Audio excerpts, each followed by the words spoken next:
Hey everybody, welcome to NoDQ&A video right here on NoDQ.com. I am the owner of NoDQ, Aaron Rift. Got a lot of questions about Monday Night Raw this week. Quite an eventful show by WWE, so let's dig right into your questions. Is there a chance Christian will be turned face before WrestleMania and be the top babyface if Randy Orton doesn't recover in time for WrestleMania? Okay, let's talk about Edge first real quick. I've gotten a lot of questions regarding Edge's induction into the 2012 WWE Hall of Fame, and people want to know what I think. I'm a little bit surprised. I thought that WWE would not do it so soon after Edge announced his retirement last year. I also thought that WWE would wait until WrestleMania was in Canada again, maybe Toronto or something.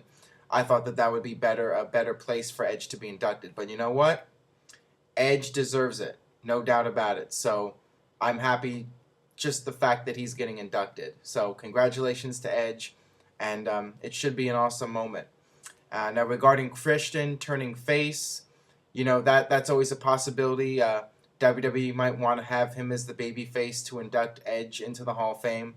Edge has made it clear that he wants Christian to be the one to induct him. So, I mean, you could always keep Christian as a heel and for one night just have him, you know, break character to induct Edge. But I mean, we'll have to see what WWE decides to do. I mean, it's not even confirmed yet if Christian's going to be inducting him or not, so we'll see.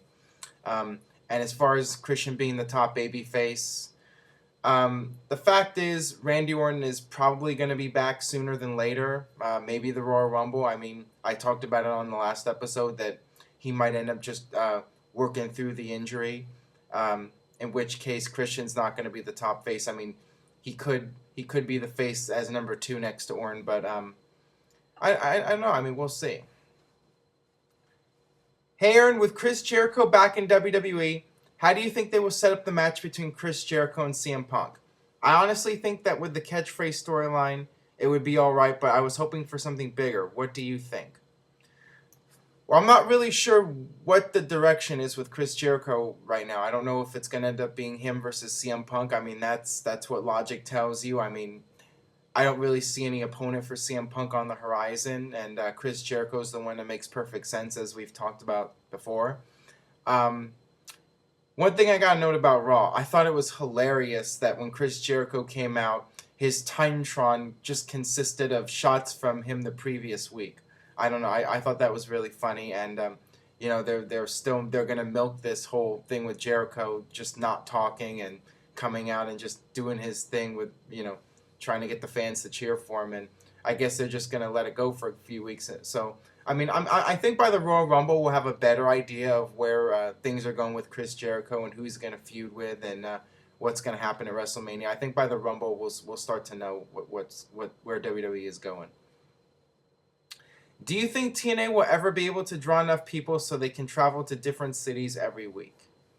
Well, in order to draw people to the cities, you know, part of it is the product, as we've mentioned so many times in the past, that people just aren't into the current TNA product, and if they're not into it, they're not going to spend money on it. I mean, 1.5 million people watch Impact, but they don't buy the pay-per-views, they don't go to the live events, they don't really have that much emotional investment in what they're watching on television. They mainly watch as a force of habit because it's pro wrestling on a Thursday night, so they just tune in. Another problem is also TNA sometimes doesn't do a very good job of marketing. I mean, I've had friends that go to house shows and they tell me that there was no local advertising for it and they only knew by going to TNA's website. So, I mean, definitely TNA could work on their marketing, and you know, it's a combination of both things, the marketing and presenting a product that people want to actually spend money on.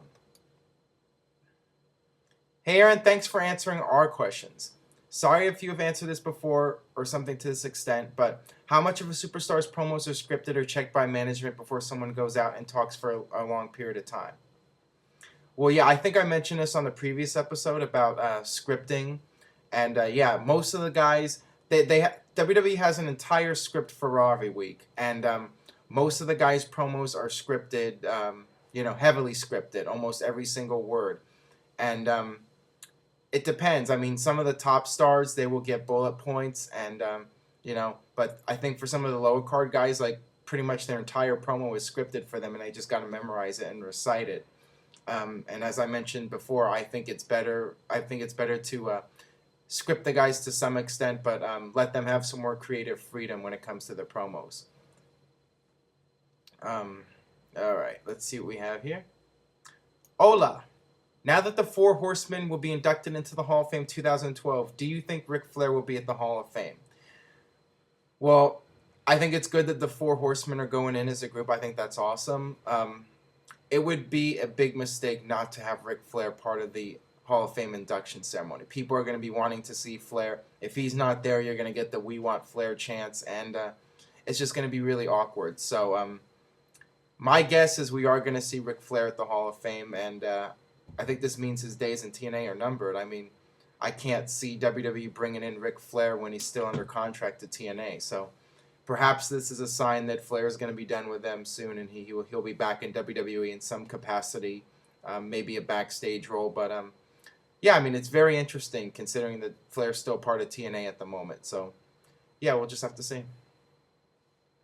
Hey Aaron, what is your opinion on Brodus Clay's debut? I think the WWE killed any chance of him being a dominant force in the company. And also, how could they give him that ridiculous character after months of promoting him as a monster? Epic fail. Here's my thoughts on Brodus Clay. Somebody call my mama. Somebody call my mama.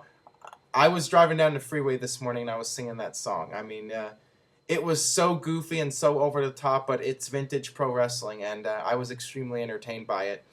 Regarding them doing that character after building him up as a monster for so many months, I think that was just WWE's way of screwing with the hardcore fans, saying, hey, you were expecting this, we're going to give you something else. And, you know, they do this a lot with the big fat guy that likes to sing and dance, and it's just, you know, it's typical WWE.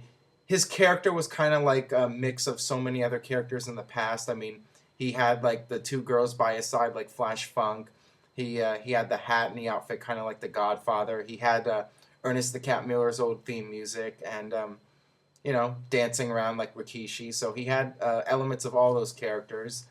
And like I said, it's something WWE does all the time. And I don't really think it kills the chance of him being a dominant force. I mean, look at Mark Henry. Mark Henry was the sexual chocolate character for so long, and they could still push him as a monster. So, you know, I'm fine with what they're doing now. I mean, we'll see where it goes. I think it's very entertaining, personally. Okay, that'll do it for today's edition of No DQ&A video. Thank you very much for watching. Make sure you check out the other videos and subscribe at youtube.com/NoDQCAW. And stay tuned this week for more episodes. We'll see you next time.